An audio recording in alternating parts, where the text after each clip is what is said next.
आज पूरा हिंदुस्तान वक्फ बोर्ड में उलझा हुआ है।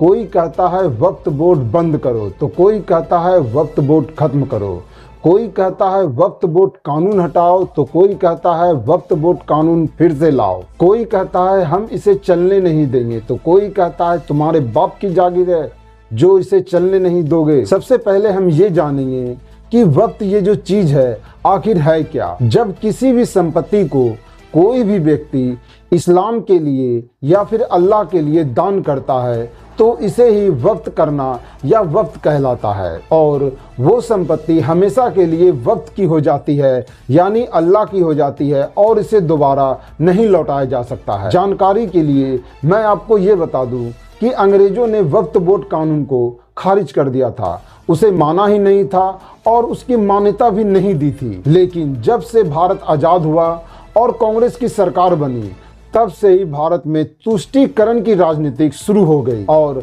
आज़ादी के बाद पहली बार जवाहरलाल नेहरू ने 1957 में वक्फ बोर्ड कानून का गठन किया। ये अधिकार दे दिया गया कि बंटवारे के समय जितने भी मुसलमान पाकिस्तान गया है उनकी सारी संपत्ति और जमीन वक्फ को दे दी जाए, और जितने भी प्रताड़ित हिंदू पाकिस्तान से भारत आए हैं और उनकी ज़मीन पर रहने लगे हैं उन्हें जल्द से जल्द खाली करा दिया जाए। इस तरह 1957 में पंडित जवाहरलाल नेहरू ने यह अधिकार दे दिया कि वक्फ बोर्ड के अंतर्गत इस प्रकार की जितनी भी ज़मीन है उसे आप खाली करा सकते हैं। ये थी पंडित जवाहरलाल नेहरू की पंडित वाली नीति। इसके बाद दूसरा संशोधन 1995 में पीवी नरसिंहारा के सरकार में हुआ और इस वक्त भी कांग्रेस की सरकार थी। इस संशोधन के द्वारा वक्फ बोर्ड कानून को और मजबूत बना दिया गया।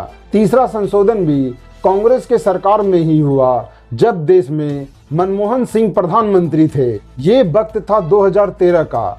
इसने तो वक्फ बोर्ड को अथाह ताकत दे दी। अब वक्फ बोर्ड किसी भी जमीन या संपत्ति पर बेफिक्र अपना दावा ठोक सकता था, वह चाहे आपकी जमीन हो, आपका गांव हो या फिर सरकारी संपत्ति ही क्यों ना हो, वह किसी पर भी अपना दावा ठोक सकता था, वो भी बिना कागज, बिना रजिस्ट्री या बिना कोई प्रूफ के ही। अगर वक्फ बोर्ड आपकी किसी भी जमीन या घर पे या फिर गांव पे दावा ठोक दे कि यह जमीन, गांव वक्फ बोर्ड का है, तो आपको ही दस्तावेज दिखाना होगा, आपको ही सरकारी कागज दिखाना होगा, ना कि वक्फ बोर्ड को। और वक्फ बोर्ड के ट्रिब्यूनल में वही व्यक्ति जा सकता था जिसका उस जमीन पर मालिकाना हक हो, यानी कि आप सिर्फ और सिर्फ इंसाफ के लिए वक्फ बोर्ड की ट्रिब्यूनल में ही जा सकते हैं, ना कि थाने में और ना ही किसी कोर्ट में।